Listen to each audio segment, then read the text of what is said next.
Essa é a nossa aula 7, gestão da fase pré-analítica, prescrição, coleta e transporte.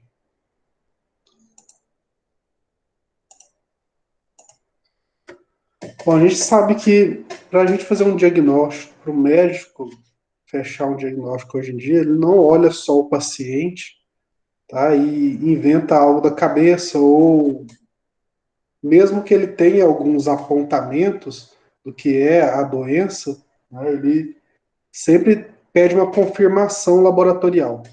Ele sempre vai ter uma confirmação de algum tipo de exame para confirmar aquilo que ele supõe que seja a doença do paciente. Tá? Então, todo diagnóstico, né, que o médico fecha depende muito dessa liberação de dados confiáveis pelo laboratório de análises clínicas.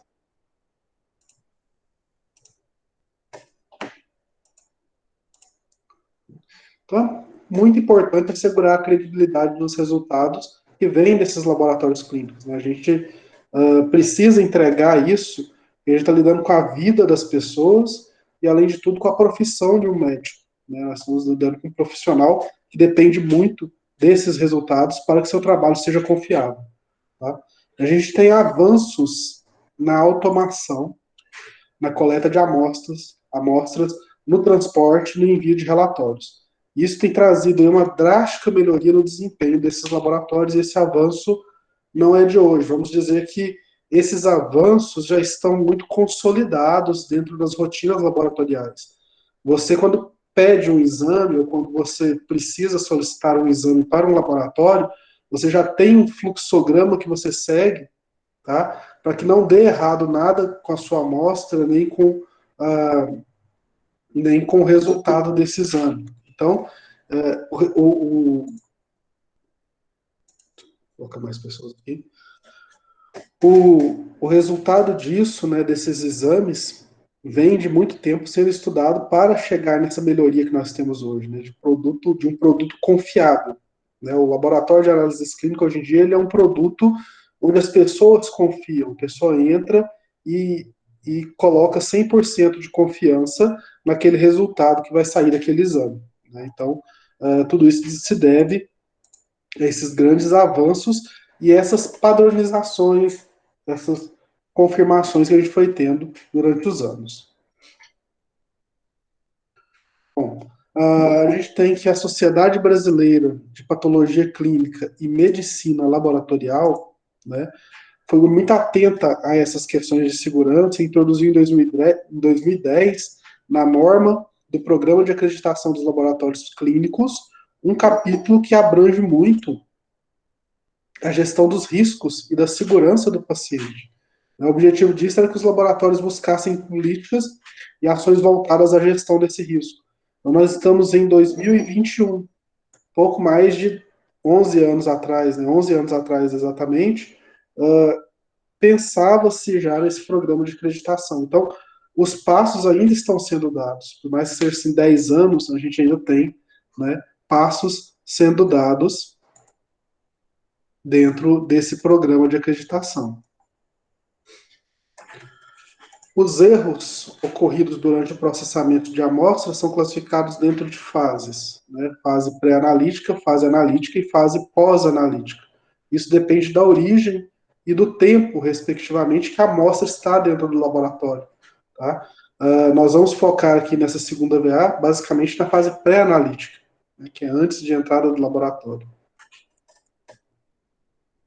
E essa fase pré-analítica e pós-analítica representa aproximadamente 93% desses erros. Então, a gente entende que boa parte dos erros está no antes de entrar no laboratório e depois que sai do laboratório. Dentro do laboratório, muito raramente acontecem erros. Né? Dê uma olhada nesse mapinha aqui, nesse mapa mental. Eu vou só aqui dar um jeito nesse nariz, que ele está meio ruim hoje. Né? Eu já volto. Dá uma olhada aí nessa fase aí, dessas 3 fases do ciclo de gestão laboratorial. Coisa rápida.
Bom, o que nós vemos nesse ciclo aqui? Né? É a rotina de um laboratório por onde passam os exames. Né? Então, nós temos aí a fase pré-analítica, e ali pode englobar várias coisas, como, por exemplo, a preparação da coleta de amostra.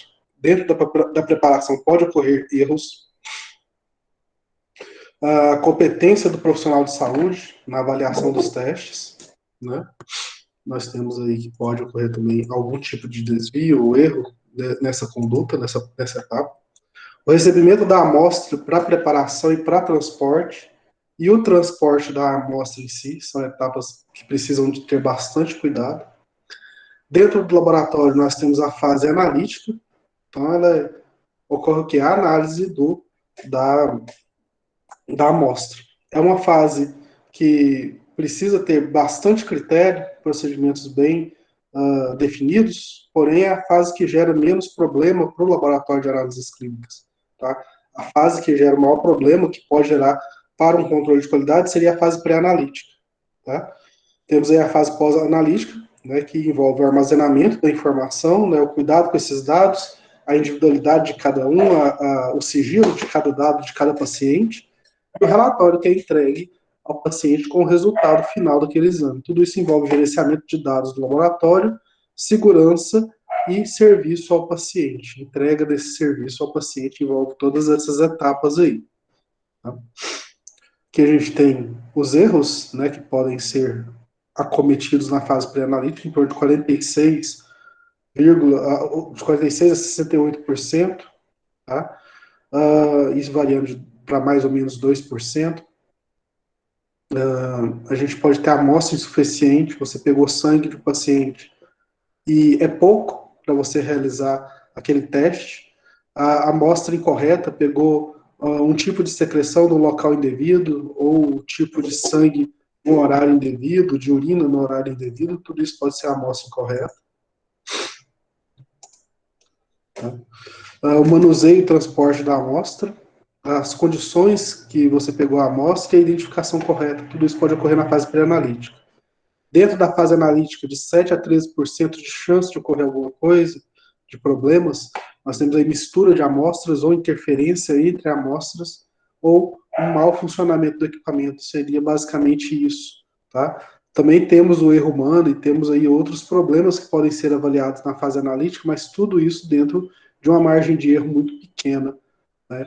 Então a gente volta aí mais para a fase pré-analítica mesmo. E a fase pós-analítica, nós temos o TAT, que é o tempo de resposta total, ou seja, a velocidade com que você entrega o resultado final para o seu paciente, e se você tem entregado dentro do que você está prometendo para o paciente, né, um relatório ou análise, e a entrada de dado imprópria pode ser um erro que pode ocorrer. Então a gente tem aqui, fechando, dentro do laboratório de análises clínicas, todos os erros que podem ser acometidos com o exame do paciente, né, o resultado do paciente. Tá? Então a gente começa na fase pré-analítica. Ela compreende todos os processos anteriores à amostra ser processada pelo equipamento. Então, até a amostra ser colocada no equipamento para ser processada, ali é a fase pré-analítica. Tá? E elas incluem a requisição de exames inapropriados, né, médico pedir exame que não condiz com a realidade do paciente ou que não vai averiguar realmente a condição do paciente, ou a condição do paciente não daria um resultado correto para aquele exame. Tá? A coleta de amostra inadequada, atrasos no transporte, e o transporte ele tem que ser muito bem feito, porque você está trabalhando com material biológico. Dentro de um sangue, por exemplo, além das hemácias, você tem toda a composição bioquímica do paciente, a composição enzimática das células, e se você tem aí muito tempo para levar isso para o laboratório, se você demora muito tempo para levar isso para o laboratório, você pode ter quebra dessas estruturas, você pode ter destruição dessas estruturas, o que não vai corresponder à realidade do paciente, não vai demonstrar como é realmente aquele sangue no corpo do paciente. Letra ilegível na requisição desses testes e outros, né? Desde não é só na farmácia ou na drogaria que a gente sofre com a letra do médico, né? Nos laboratórios clínicos também, tá? médico que prescreve à mão e tem a caligrafia ruim pode prejudicar no momento da requisição do teste. Bom, então, esses pontos estão além da competência do laboratório clínico. Por si só, a credibilidade dos laboratórios está em jogo devido a esses erros. Então, por mais que isso não seja algo que fala assim, não, mas a letra do médico não é problema meu, tá? Atraso no transporte de amostra não é problema meu, isso é da empresa terceirizada. Tudo isso impacta no resultado final da sua amostra e pode diminuir o nível da sua qualidade. Né? Então, você tem que estar preocupado com isso dentro do laboratório de análises clínicas, né? Com essas coisas externas ao seu serviço que podem prejudicar a análise dessa amostra. Então, junto com o transporte da amostra, análise e liberação dos resultados, o tempo de centrifugação da amostra é um grande gargalo no fluxo da amostra do laboratório. Tá? A centrífuga, ela trabalha muito, né? E o tempo que ela demora para fazer esse processo pode impactar no tempo de entrega do resultado do exame. Então, cerca de 38,8% dos atrasos na fase pré-analítica e analítica de todo o processo laboratorial são causados por problemas técnicos, incluindo processamento e preparação da amostra, dificuldade com o equipamento e atrasos associados aí à amostra mesmo. A liberação de resultados fora do prazo estabelecido, cada vez mais faz parte dos indicadores da qualidade, promove muitas vezes a insatisfação dos usuários dos serviços laboratoriais. Ninguém gosta de você ter marcado ali um exame para levar para o médico e chega na hora o laboratório não te entrega. A segurança do paciente é influenciada pela frequência e a gravidade dos erros que ocorrem no sistema de saúde. Bons resultados laboratoriais exigem boas amostras e a amostra do paciente deve ser representativa do seu estado em vivo, né? Por isso que eu falei, não pode demorar. Ele tem que representar o paciente como ele é e como ele está. Bom, a fase pré-analítica, né? Para a gente especificar a qualidade, ela é de extrema importância, considerando que as variações que ocorrem podem não estar relacionadas às variações biológicas sobre quais se apoiam os critérios da especificação da qualidade analítica. Então, dessa forma, a gente antecipa o processo analítico. O laboratório deve buscar adequada especificação de sua qualidade, deve considerar, conhecer, controlar e, se possível, eliminar algumas variáveis que possam interferir nos resultados. Então, a gente tem que pegar e olhar bem para a fase pré-analítica, né, que é o que vai interferir como aquela amostra vai chegar no laboratório e entender cada passo de obtenção dessas amostras do paciente. A gente tem que colocar isso em estudo. E aqui a gente tem os principais erros. Mais uma vez, a escrita ilegível, a interpretação errada do exame, erro na identificação do paciente, falta de orientação por parte do médico ou do laboratório para determinados exames. Eu não sabia que tinha que ficar em jejum para fazer esse exame, né? Eu não sabia que poderia comer para fazer esse exame. Tudo isso vai alterar a rotina do paciente e você vai obter uma amostra que não é representativa do estado físico do paciente. Então, toda essa identificação e orientação, os laboratórios hoje estão cada vez mais com orientações mais rígidas, né, com relação à entrega do exame, e isso, né, bate diretamente aqui, na orientação da fase pré-analítica. Alguns erros na coleta da amostra, que pode acontecer na hora da coleta da amostra, que pode dar algum problema. A identificação errada do paciente, pode trocar amostras, o paciente não ter preparado corretamente, faltando jejum, horário da coleta incorreto, tempo da coleta de urina incorreto também pode causar erros de coleta de amostra. Uso do anticoagulante errado, qual é a parte do sangue que você quer coagular e qual é o tipo de anticoagulante que você precisa para fazer isso. Então você tem que usar o anticoagulante correto para cada amostra. Volume da amostra inadequado para o exame, principalmente pacientes que são pediátricos, né, crianças, às vezes não deixam colher corretamente a urina ou o sangue, daí fica faltando.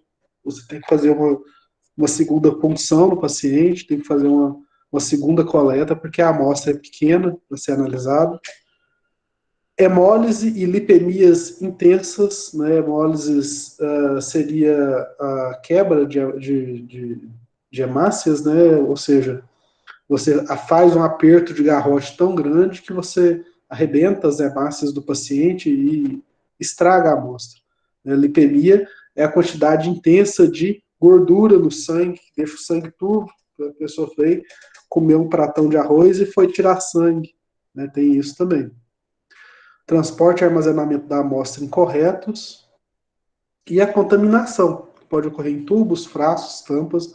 Contaminação é sempre ruim, né? Micro-organismos sempre estão aí para bagunçar as nossas amostras. Né? Então a gente tem que tomar cuidado com essa contaminação.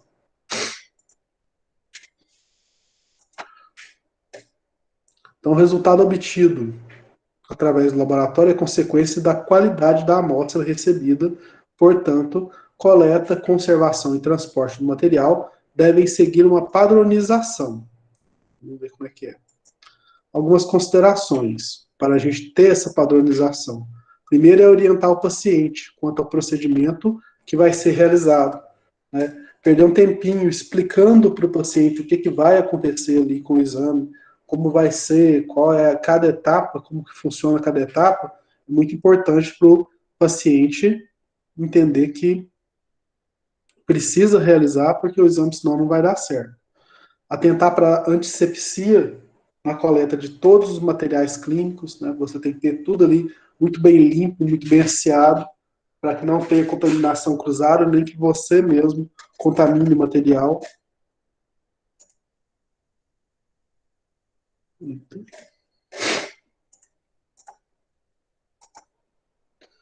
Obter uma quantidade suficiente de material permitindo assim, uma análise microbiológica completa e fidedigna.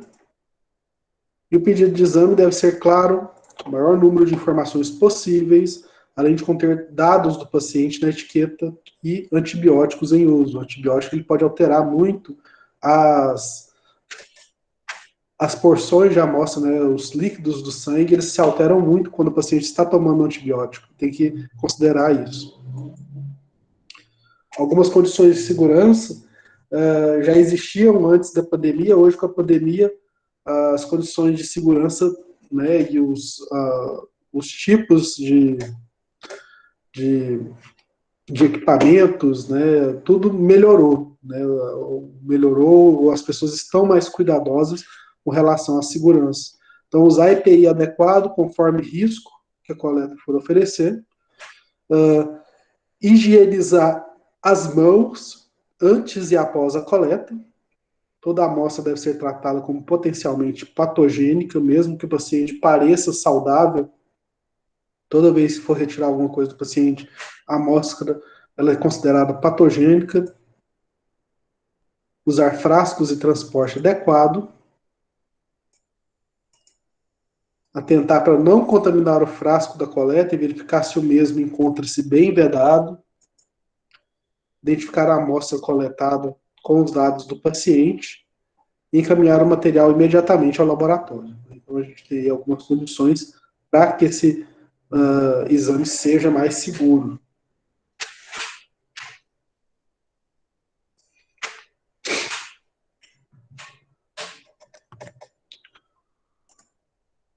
Algumas condições para a identificação das amostras.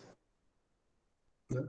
O que tem que ter aqui na identificação das amostras? O nome do paciente, idade, o setor onde vai ser realizado a análise, qual foi o médico, o tipo de amostra, o exame que foi solicitado, a data e a hora da coleta da amostra, a justificativa, os dados clínicos que são interessantes naquela análise para que possam ser bem analisados, né? Você tem que ter a justificativa dos dados clínicos.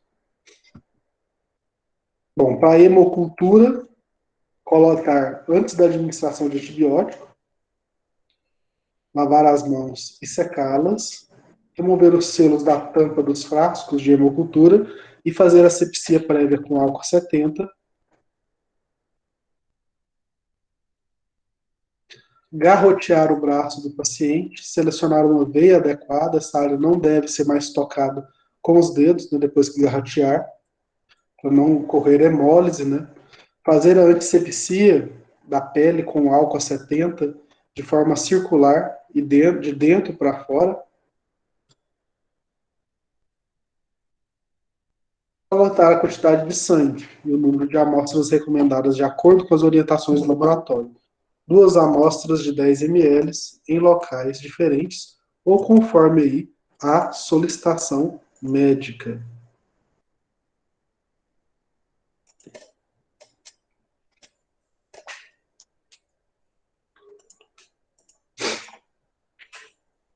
Identificar em cada frasco, com todas as informações padronizadas, aquelas informações que nós vimos,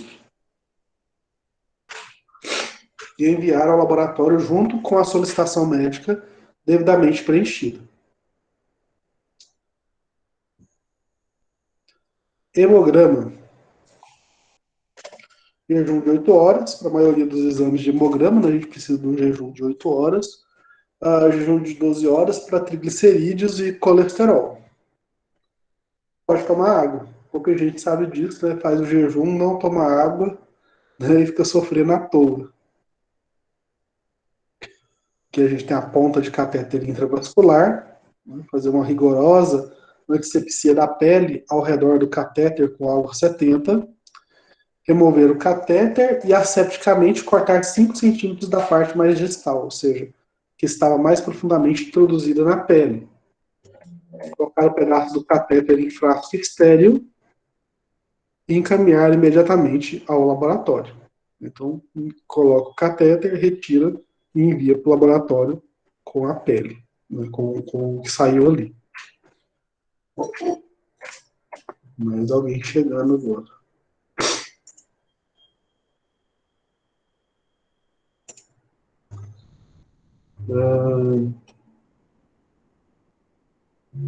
Pessoal que já está aí, né? Tem pouca gente que colocou presente aqui. Pode colocar presente, tá? Pessoal que tá. Minha câmera. Minha câmera hoje está falhando. Tá?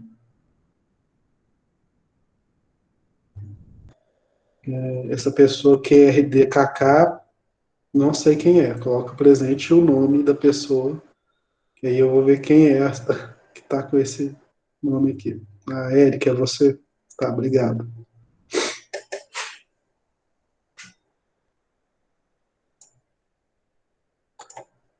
Para feridas, abscessos e exudatos, né, para fazer a coleta, proceder com a limpeza com solução fisiológica soro, né, 0,9%, coletar material localizado na parte mais profunda da ferida, utilizando aí de preferência aspirado com seringa, tipo insulina. Quando a aspiração da secreção não for possível, utilizar suaves. Isso é menos recomendado, mas pode ser feito. Identificar o suave com o tipo de material que foi coletado. Para escarro, orientar o paciente sobre a importância da coleta do escarro e não da saliva, né, diferenciar esses dois. Amostras de saliva são impróprias para análise bacteriológica, principalmente porque a saliva ela tem enzimas que destroem alguns micro-organismos, pois não representam aí o processo infeccioso. Colher somente uma amostra por dia, se possível, o primeiro escarro da manhã, antes da ingestão de alimentos.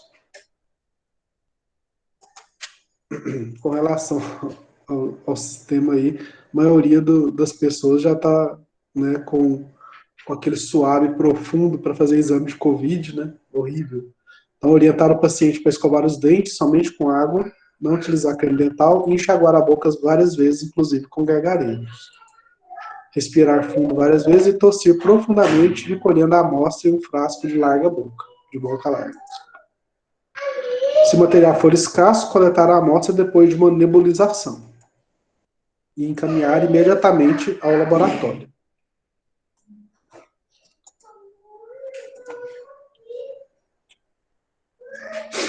coleta de amostra é só coisa nojenta, né? A gente precisa pegar aí essas secreções, né? Para aspirado traqueal, coleta desse material é realizada em pacientes entubados ou traqueostomizados, através da sonda de aspiração de calibre adequado e estéril. Seus resultados refletem a colonização que está ocorrendo no trato respiratório. Então, deve cortar a ponta da sonda com a tesoura estéreo, colocando em recipiente também estéreo, enviando imediatamente ao laboratório. Lavar as mãos, orientar o paciente quanto ao procedimento que será realizado caso o paciente esteja acordado. E montar o circuito de aspiração, conexão do frasco coletor ao sistema de vácuo e a sonda de aspiração. Injetar aí 10 ml de soro fisiológico na cânula de traqueostomia, já com a sonda de aspiração introduzida no mesmo, ainda sem aspirar.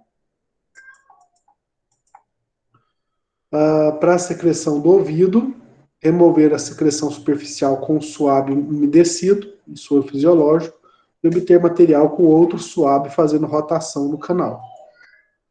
Para a secreção ocular, desprezar a secreção purulenta, superficial, e coletar com suave o material da parte interna da pálpebra inferior. Para a secreção vaginal, não estar menstruada, não realizar higiene íntima, nem aplicar cremes vaginais na véspera da coleta. 3 dias de abstinência sexual. Para a secreção uretral, desprezar as primeiras gotas da secreção, coletar a secreção purulenta pela manhã, antes da primeira micção, ou há pelo menos 2 horas ou mais sem ter urinado. Coletar com suave estéreo e encaminhar imediatamente ao laboratório. Então, são orientações que vocês devem aí passar para os pacientes, né? E cada paciente é uma história diferente, né? Cada pessoa vai entender de uma maneira, então você tem que ser o mais claro possível para colocar, para falar, né, esses passos que o paciente deve fazer com relação à sua amostra. Né?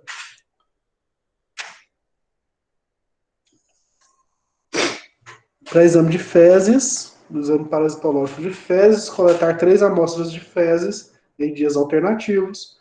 Para coprocultura, coletar a amostra e enviar imediatamente ao laboratório. Não colocar na geladeira, por favor, né, para não contaminar a geladeira também.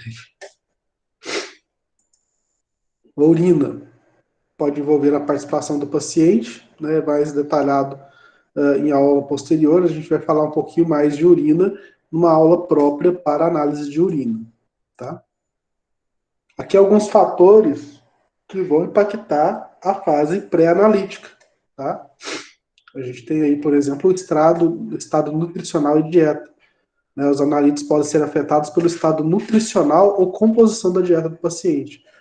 Que os analíticos que podem ser afetados com relação a isso. A glicose, os corpos cetônicos na urina, o pH urinário. Avaliar se o jejum para a realização do exame é obrigatório.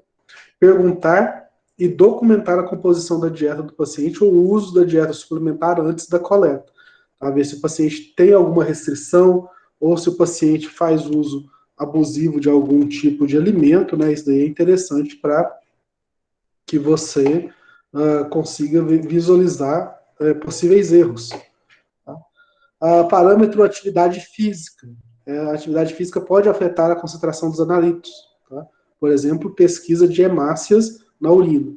Então tem que se certificar-se de que o paciente não praticou exercícios físicos antes da coleta de sangue ou relatar atividade no resultado. Parâmetro menstruação ou gravidez. Isso pode afetar a presença ou concentração dos analíticos nas dosagens hormonais, já que o ciclo, né, está em variação hormonal durante a menstruação, glicose e pesquisas de sangue na urina, relatar essa condição no resultado. Procedimentos clínicos e intervenções diagnósticas, procedimentos clínicos que possam causar injúrias afetam a presença ou concentração de alguns analíticos, presença de sangue nas fezes ou na urina, dependendo se o paciente passou por algum tipo de cirurgia e teve algum tipo de hemorragia, né, que entrou na cavidade do trato gastrointestinal. Preferencialmente, coletar o sangue antes de realizar o procedimento abordagens de diagnóstica via retal, biópsias, endoscopias e outros podem afetar resultados de exame. Aqui a gente tem mais uma vez alguns parâmetros, né, fatores impactantes da fase pré-analítica. A gente tem a identificação e preparação do paciente, o tempo pré-analítico, né, preparação de dispositivos de coleta de sangue,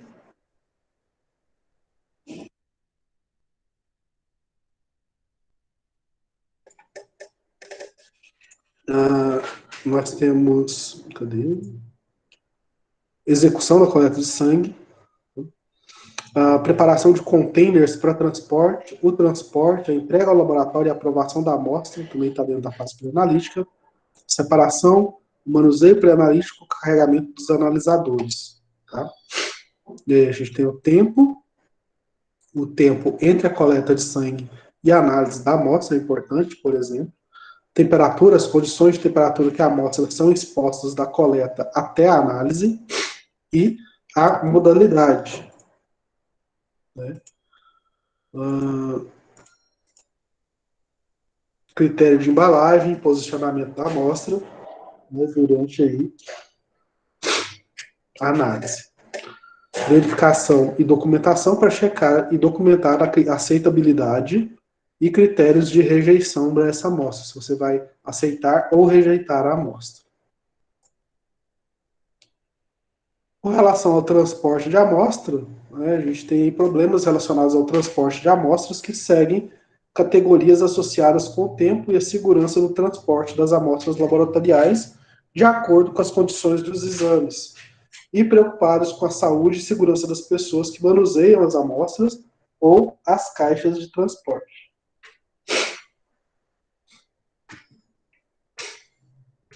Todos os tipos de transporte têm riscos e problemas associados que requerem aí padrões específicos de procedimentos operacionais e pessoal treinado também. E a gente tem alguns tipos de transportes. Nós temos transporte interno e transporte interno e externo, né? Para transporte interno, nós temos aí posto de coleta local, né? Vários locais de coleta do posto 1, posto 2, posto 3, hospitais, né? Que são coletas consideradas internas.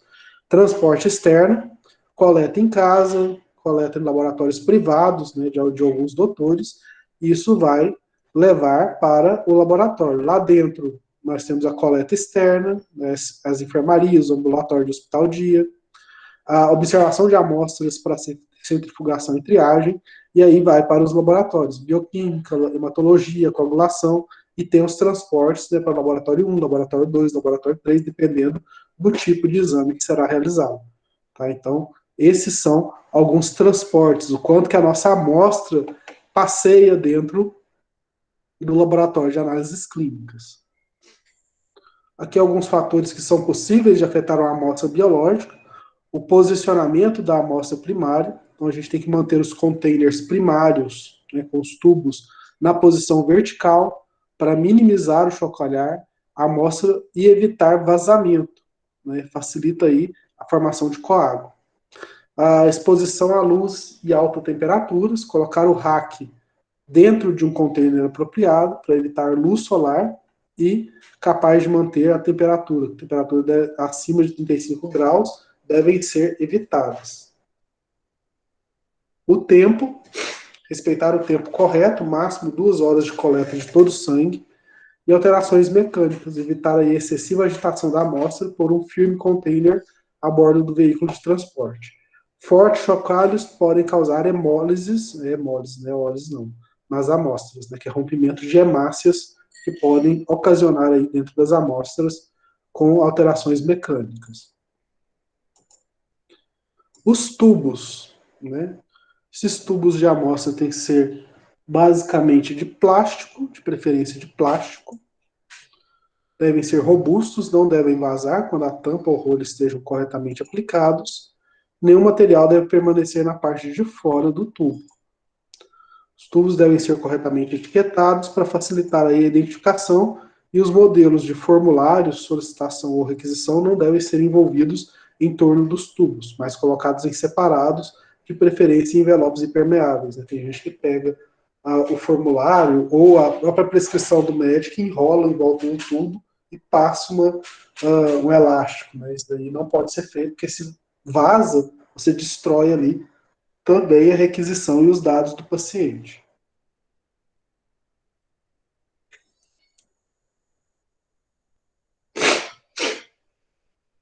Aqui um bom mecanismo de transporte de amostras, né? Que a gente tem um recipiente primário à prova de vazamento. Né? Esse primeiro recipiente aqui dentro já é a prova de vazamento.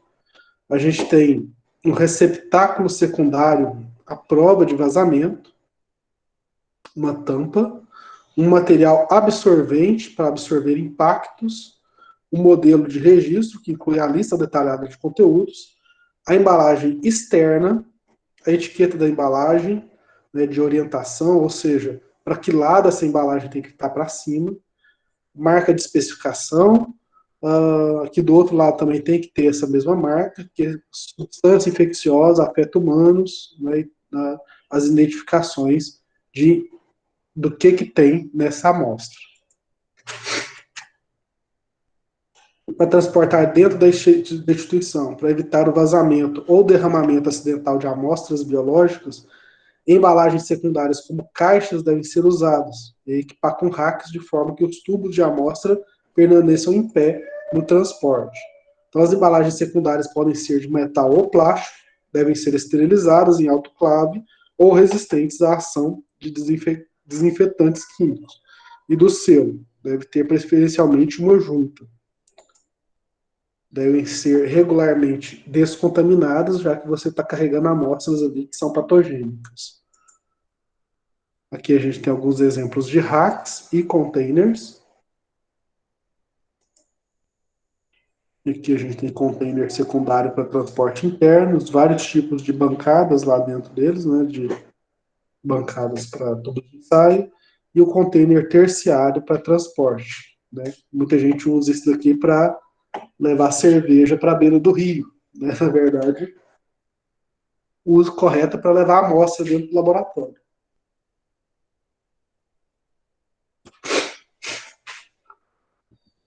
Podem discordar comigo. Tempo. Entre 2 e 4 horas após a coleta, pode ocorrer a variação na estabilidade dos seguintes analitos: os hematócritos e eritrócitos, diminui a média do volume celular. A bilirrubina plasmática, glicose, potássio, ferro e lítio fosfato se transformam. Tá? Em amostra de urina, pode não ser apropriada a determinação de sedimento depois de armazenamento por 2 horas a temperatura ambiente.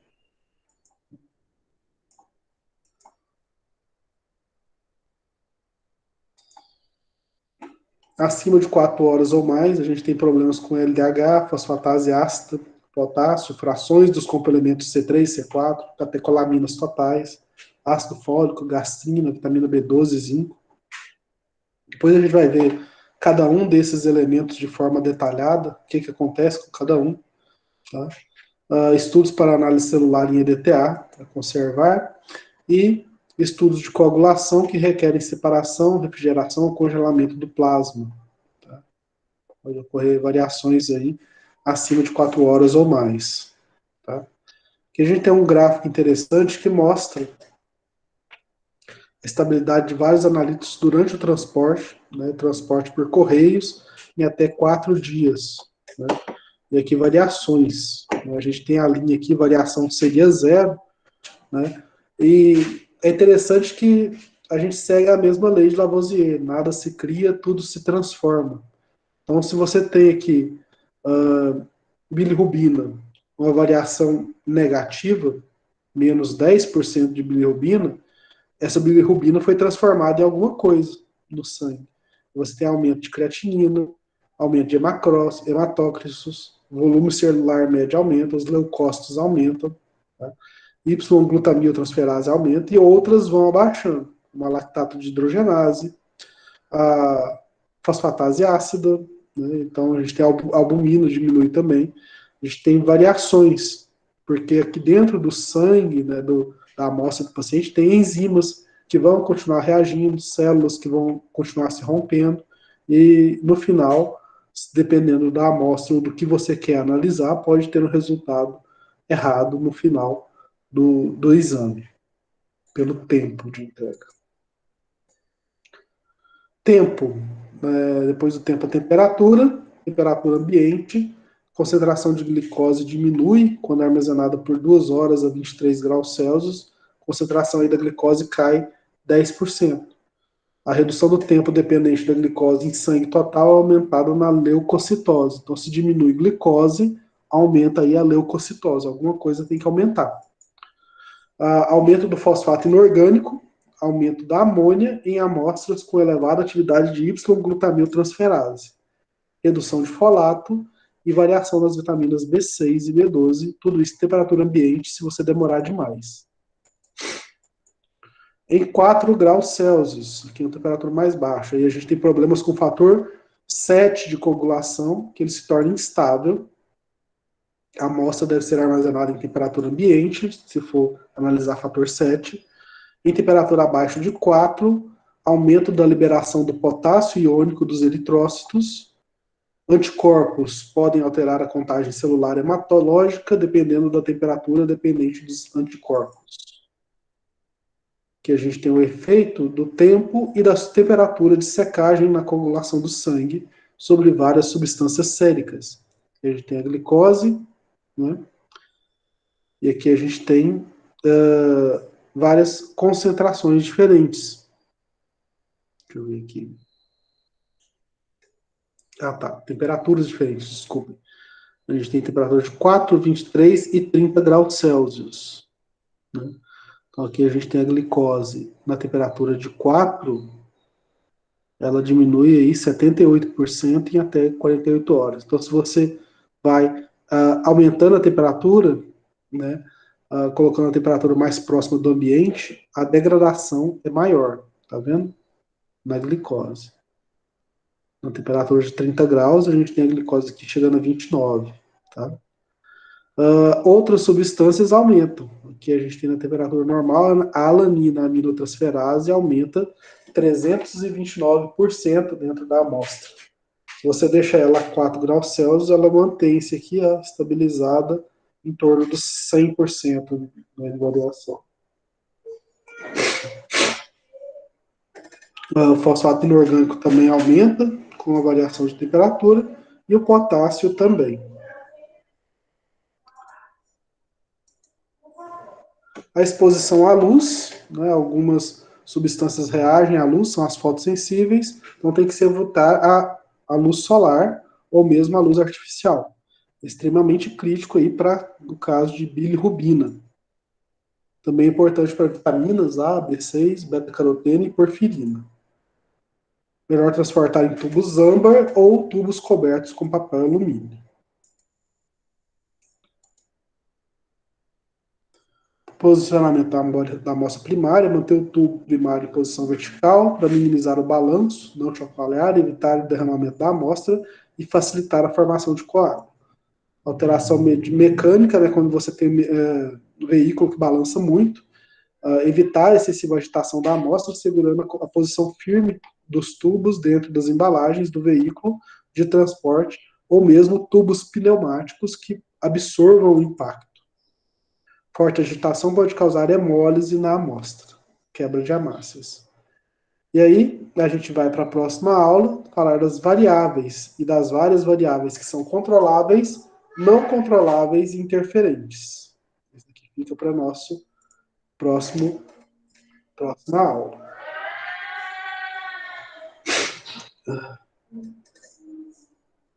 Oi. Tudo bem, pessoal? Então, alguma coisa para hoje ainda? Alguma questão com relação à prova? Não, tranquilo. Não, tranquilo. Todo mundo passando. Graças a Deus, acho que eu fui bem. Pegando os primeiros pontos aí do semestre. Então tá bom, pessoal. Vamos lá para a segunda aula, então. Fiquem com Deus, aproveitem aí, tá? Se cuidem e até semana que vem. Até mais. Até mais. Boa noite, tchau, professor. Tchau, Boa noite. Boa noite. Boa noite. Tchau, tchau.